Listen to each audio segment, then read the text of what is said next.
Roxo Media House.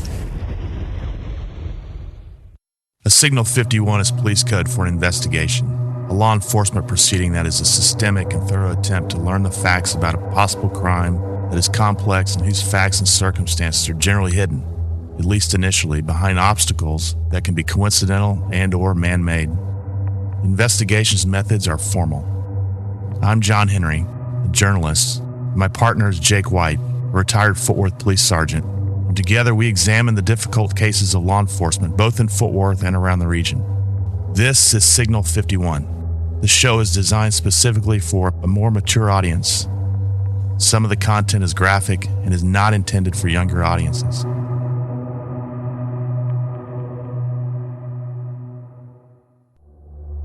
Episode 9 of the Signal 51 Chronicles, Murder at the Public Schools Gymnasium. On January 14, 1970, at approximately 2200 hours, Fort Worth police officers responded to a call at 1400 Foch Street. The location, the public schools gymnasium. The call, a Signal 51 investigation. To our listeners in or from Fort Worth, this location is the present-day Billingsley Field House. For more than 60 years, this is a location where Fort Worth Public High Schools played basketball games, located at the corner of Lancaster and University Drive. When police arrived, they found the 6'2", 220-pound body of Barry Leatherman near the west exit of the gym. That's the door closest to Farrington Field. He was still breathing. Onlookers tried to treat his wounds. An ambulance was summoned and Leatherman was transported to St. Joseph's Hospital on South Main Street. Barry Leatherman was a Fort Worth native, a standout linebacker in high school, a graduate of Carter Riverside, and an all-district player in 1967 and 68. His football accolades carried him to his hometown college, TCU, where he received a football scholarship to play for Coach Fred Taylor. Barry Leatherman was an expected varsity starter for the 1971 TCU Horned Frogs football team under new coach Jim Pittman. Martin Flores, a junior at Carter Riverside that year, who went on to pitch on the University of Texas National Championship baseball team in 1975, lived down the street from Leatherman and his family growing up. He was very good. He was a strong guy. He was a big guy, and but his work ethic was amazing. He would be out there doing everything he could to improve himself. So, you know, in my opinion, me being a junior back in 1970, he was like the athlete, So I would say an amazing football player. Mm-hmm. Very good, very strong. Like I say, wasn't small. I think he's about 6'3", maybe. I believe that's what I read. Yeah, I believe that's what I read. About 240 maybe. Yeah. Somewhere in there, if I remember. Just going back in memory. But gosh, he was he's very strong and aggressive on the football field, but the exact opposite as a person. During the last week of Christmas break of 1970, Leatherman wanted to take the opportunity to go see his high school alma mater play a rival high school, the now closed Como High School, one of 4 segregated black high schools at the time. Fort Worth in those days was in the midst of integrating its high schools. In 1958, Clifford Davis filed suit to force the district, the Fort Worth School District, to begin integrating, a suit that was won in 1962, the year the school district began desegregating. By the late 1960s, under the direction of a judge's order to quicken the process of desegregation, Fort Worth high schools had begun to integrate its high schools. There are some that believe there was a racial component to the incident at the public schools gym. A little background. It wasn't until the fall of 1967 that black students could attend any public high school in Fort Worth. A Star-Telegram headline blared, "Fort Worth schools achieve full integration." That was 13 years after the 1954 U.S. Supreme Court Brown versus the Board of Education. 5 high schools, Arlington Heights, Carter Riverside, Northside, Pascal, and Polytechnic, enrolled black students as the last step of an intentionally slow desegregation plan. In speaking to Star-Telegram columnist Bud Kennedy, Fort Worth attorney and former state representative Glenn Lewis in 2017 said, We had never had white teachers before. We were kids. We didn't give it a whole lot of thought back then, he continued. The fall of 1967 was also the first year Fort Worth high school football teams played together in the same league. White and black schools had been separated in segregated Texas sports leagues, the UIL and the PVIL. Lewis, again to Kennedy, said we were all trying to blend in and figure out how to make things work. In the black community, the feeling was, okay, now you're getting to show the white community what you're like. Some white people had never seen a black person up close before, he said. The Riverside neighborhood in Fort Worth did not have a good reputation as one of tolerance. If you ask longtime Fort Worthians, they'll likely tell you, as many did me, that the neighborhood was rednecky and there was a racist element to it. A notable incident in the 1950s provides the tenor. Lloyd Austin, a Baptist preacher, moved his family into the white part of Riverside. At that time, white residents lived north of East First Street, while black residents lived to the south. Austin, his wife, and 1-year-old daughter moved on September 1st, 1956, the first black family to own a home on the previously all-white neighborhood block. I wasn't out trying to be a trailblazer, Austin wrote in his autobiography, and I certainly was not part of some plot by the NAACP. And no, I most definitely was not trying to be the Martin Luther King of Fort Worth. We had bought a house that we liked and we could afford and just wanted to move into it and be left alone. The day the Austin family moved in, there were only hints of what was to happen later, he told the Star-Telegram. One woman, whom Austin described as an alcoholic, stood in front of the newly purchased home, shouting that the white people in the neighborhood should do something about this attempted integration.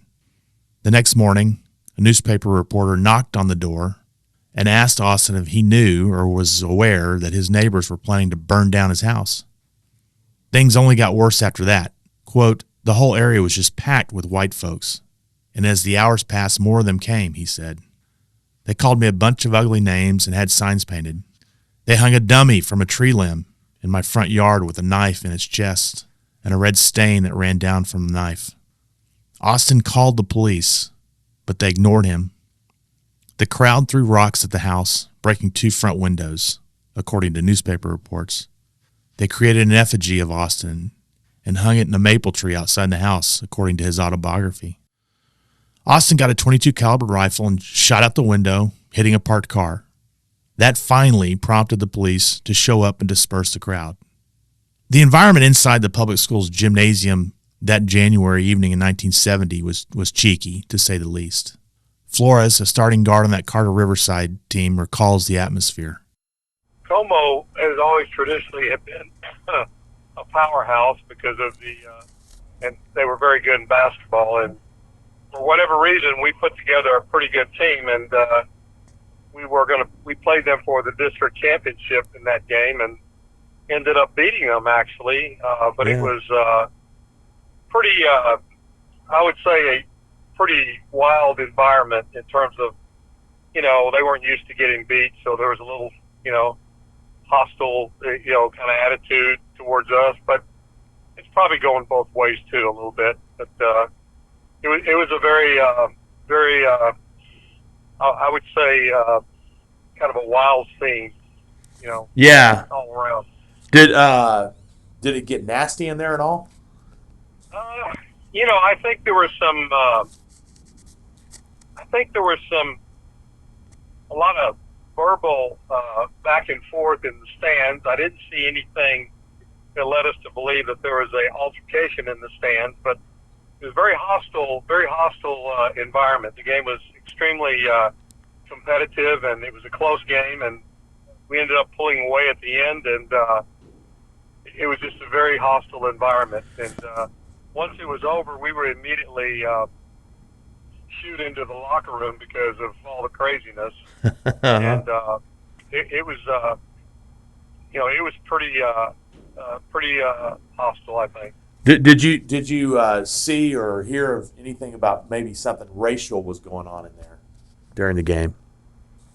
Well, I didn't see or hear. And back in 1970, I don't know that race was that big of.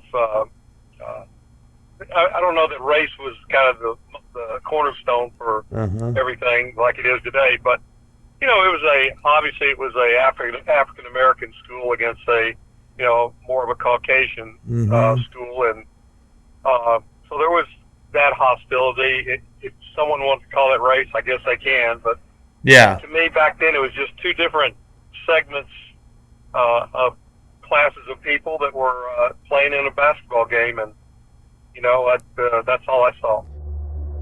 In attendance with Leatherman was his friend, his roommate, and fellow TCU football player Dave McGinnis. McGinnis went on to a career as a football coach in the NFL, including serving as head coach of the Arizona Cardinals. On this night, after the 65-43 shellacking by Carter Riverside, the crowd of almost 300 descended upon the parking lot. As Leatherman and McGinnis were walking to their car, a fight broke out. McGinnis told police and reporters that he saw several people attacking Leatherman for reasons he didn't know. McGinnis went to the aid of his friend but was stopped when one of the assailants threw a rock and struck him in the chin. McGinnis has also said he believed it might have been a piece of rebar. Carter Riverside High School's principal told detectives, "We did everything we could. It couldn't have been 10 seconds by my watch until we were breaking up the fight." Once the fight was broken up, 3 assailants fled, and Leatherman was left critically injured. At 10:35 p.m., Leatherman was pronounced deceased, dead from a single gunshot wound to the chest. T.R. Harris, a Tarrant County medical examiner investigator, told reporters that Leatherman was shot at a close range in the chest. Said Harris, "The blast knocked the lining off the inside of his Mackinaw coat." Actually, we didn't hear. I didn't. We got escorted to the bus real quickly and got out of there, and I didn't hear about that until later that evening. Someone had called me. Barry lived like a block from me. Mm-hmm. He lived around the corner. Actually, a couple of times we walked to school together because I'd actually see him walking by his house. So I didn't hear anything till the following morning, or no, that evening. And clearly it was a shock, because Barry was probably, in honest truth, probably the first gentleman I've ever met. I mean, a gentleman. He was a class act, and just never heard anybody say anything bad about him. He was a class act. Not a guy going around to say a bully or pick on people or anything like that. Yeah. No, I would never would I. Never. I mean, no. Okay. He actually would mentor me about lots of things, about how to conduct myself in sports, and just good person. So no, I would think Barry was that kind of person at all. Leatherman's stepfather, Clarence Cagle, said in later reports that his stepson had been threatened the year prior at a Riverside Como basketball game. During the incident, 1 year prior to his death, Leatherman was leaving the gym with several friends when they were taunted by 4 guys in another car. The driver of the car pulled a gun from the glove box, but the other 3 passengers pulled him back. Leatherman told his stepfather the occupants in the other car were excited about or incited by a play in the basketball game. McGinnis told detectives he and Leatherman had just returned to TCU after the winter break, trying to, quote, break the monotony before spring semester classes started. He went to the game with Leatherman. McGinnis said, quote, "We were never wrapped up in the game. I don't even know what the team's names were." McGinnis and Leatherman left the public school's gymnasium. McGinnis, walking in front of Leatherman, turned and saw Leatherman looking at what was described as 3 youths. He later stated, "They got to Barry before I started. When you see a friend in trouble, you go to help him." Lon Goldstein, who is the assistant director of athletics for Fort Worth Public Schools, stated he, along with several other school officials, broke up the fight when they saw McGinnis struggling with someone. The next day, Como High School was abuzz about the shooting. Wilmer Bird, principal for Como High School, called a meeting with the student council. It was during the meeting Lewis Ivory's name came to the surface, and it was only Lewis Ivory's name. One source told us that during the game, Ivory had made some inappropriate comments to some female students from Carter Riverside. Leatherman intervened. The confrontation, however, continued, and when they went to the parking lot after the game, a fight ensued, and Ivory shot Leatherman, according to the witness. After the meeting, school officials and detectives transported Lewis Ivory to City Hall, where he was interviewed by detectives L.V. LaFills and V.T. Summers. Initially, Ivory told detectives he left the gym after the game and was walking to a friend's car. The friend, William Sylvester Clark. Ivory, who said he was not part of the fight, continued walking when two guys grabbed him, thinking that he was part of the brawl. Ivory told detectives he began, quote, scuffling and fumbling around when two of his friends pulled one of the attackers away from him. Ivory tried to make a break for it and get into Clark's car. But before he could reach the car, Ivory saw two more men approaching. Ivory said he pulled a pistol he had concealed on his person and fired twice. Unsure if he hit anyone, he fled. Ivory also told detectives he did not know Leatherman, and he was carrying a pistol because he was having problems with another person from the Como neighborhood. Fort Worth ISD Superintendent Julius Trulson praised school officials on identifying Ivory. On January 15, 1970, the next day, Lewis Ivory was charged in the murder of Barry Leatherman. As police were looking into Ivory, they were also investigating William Sylvester Clark's role in the murder. Clark had a connection, of course, as it was his car that Ivory said he was trying to get to on the night of the murder. Almost 2 weeks after the fatal shooting of Barry Leatherman, a Tarrant County grand jury returned indictments for Ivory and Clark. However, the indictments returned were a surprise. Ivory's murder charge was reduced to a misdemeanor charge for carrying a pistol. It was Clark who was charged with the murder. What happened exactly? Well, Ivory's story changed. Ivory recanted his confession and told detectives that it was Clark who fired the fatal shot. Ivory told detectives that he loaned the gun to Clark just before the game. Police were inclined to believe him. And to back his new story, Ivory took and passed a polygraph test. Ivory's father, Lewis Ivory Sr., told detectives, quote, the other youth had threatened Ivory Jr., along with his mother and sister, to confess and take the rap. Ivory remained in jail because his father could not afford to pay attorney's fees. Eventually, he was released after posting a $1,000 bond. Still on the lam, though, was Clark. After Ivory was released from custody, he had hoped to resume classes at Como. After all, students facing misdemeanor charges were typically allowed back to school and placed on probation through the school district. Assistant Superintendent of Secondary Education Frank Cudlotti would decide if Ivory was allowed back to school. Even though Ivory only had a pending misdemeanor charge, a school district did not admit Ivory back until they could make a complete review of the case. Meanwhile, still on the run some 2 weeks after being indicted was Clark. That would soon change. On February 2nd, 1970, Fort Worth police received a tip that at 4:30 p.m., Clark was seen in a car near the Ridgely Theater on Camp Bowie. A short time later and a short distance away, Fort Worth police officers R.K. Wilkinson and J.J. Lee encountered Clark in the 5700 block of Blackmore Avenue. J.J. Lee is noteworthy. Prior to 1975, Fort Worth PD did not allow black officers to patrol white neighborhoods. Therefore, J.J. Lee, a black officer, was patrolling his beat in the historically black Como neighborhood. An aside to our story, Lee was no ordinary cop. In 1976, when Officer Lee and Officer Peter Mitchell, both black officers, took the detective exam to promote from patrol officer to detective, both passed. However, in a strange and suspicious turn, the city council reorganized the department and eliminated 2 detective positions to make room for 4 new clerical positions. This suspicious reorganization did not go unnoticed by Chief A.J. Brown. By July of 1976, Chief Brown went back to the council and demanded 2 new detective positions. Chief Brown stated that the city's Human Relations Commission cited the fact Lee and Mitchell were, quote, inadvertently discriminated against. The effort by Chief Brown paid off. Lee was promoted first and the first black Fort Worth PD detective. Mitchell was promoted a short time later.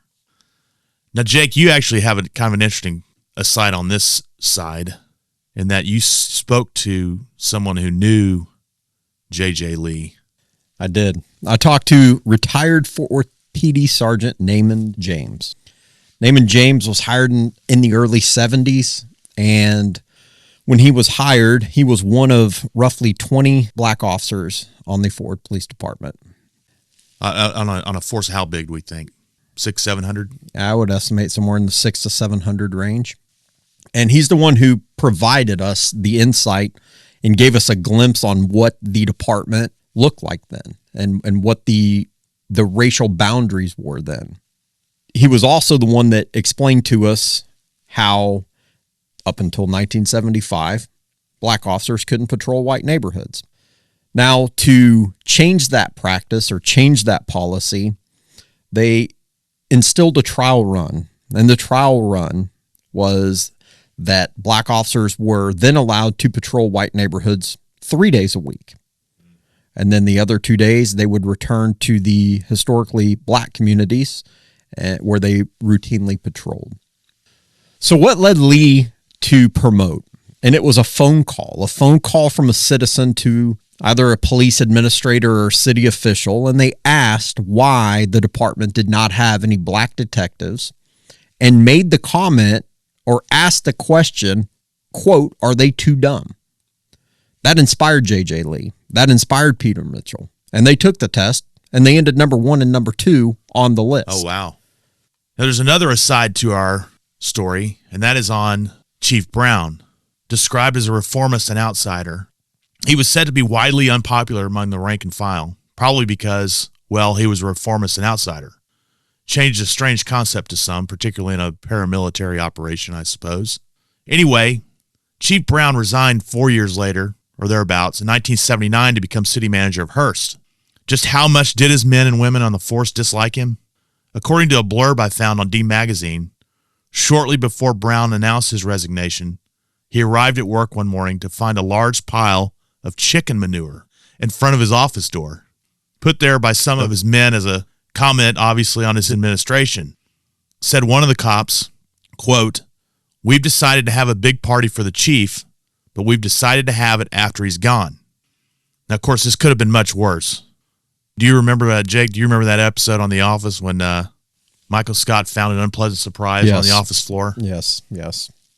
He called it terrorism against the office. It's quite funny. That's what I think of when I hear that story about Chief Brown. Well, let's go back to our case. When Clark was confronted by police, he provided a false name in hopes of throwing the cops off his trail. Lee and his colleague knew better, and Clark eventually came clean and was taken in custody without incident. Where was Clark in the 3 weeks since the death of Barry Leatherman?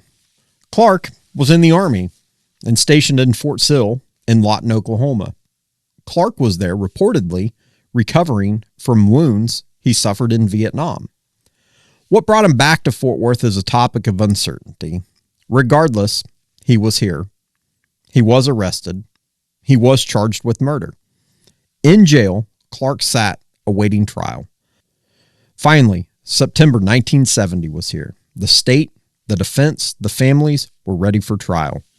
A changing story was a prevalent theme in this case. If you remember, Ivory first confessed to shooting Leatherman, but he changed his mind. Now, in early September, just as trial was about to start, another setback occurred. Unlike most setbacks being initiated by the defense, this setback was initiated by the prosecution. Prior to the trial, Assistant District Attorney Wayne Roberts told Judge Gordon Gray what changed. No longer are the witnesses sticking to the story they originally told police in a sworn statement after Leatherman was killed. Because of this, Assistant District Attorney Roberts was asking for the trial to be postponed.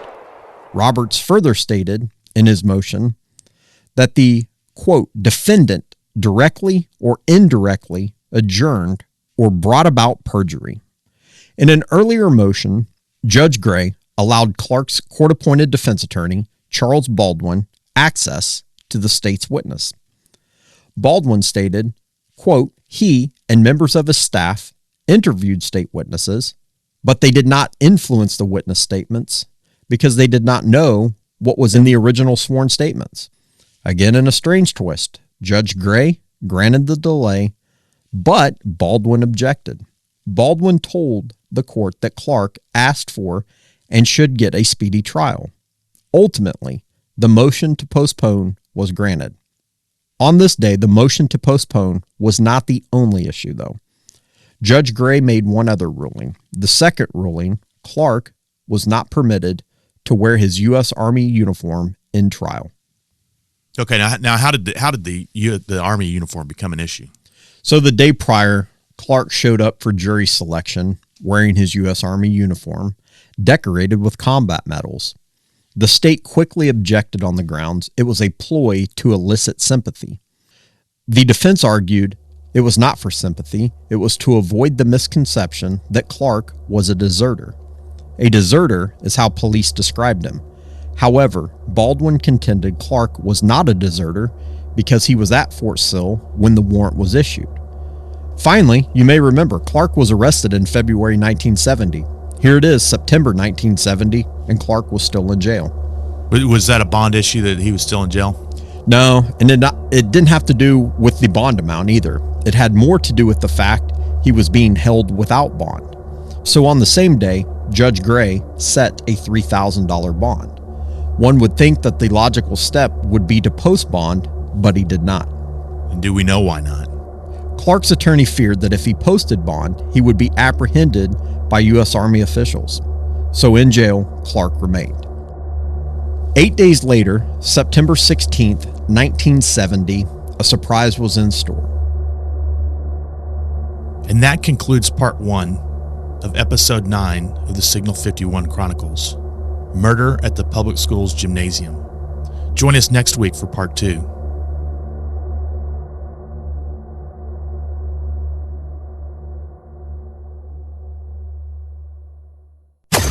Roxo Media House.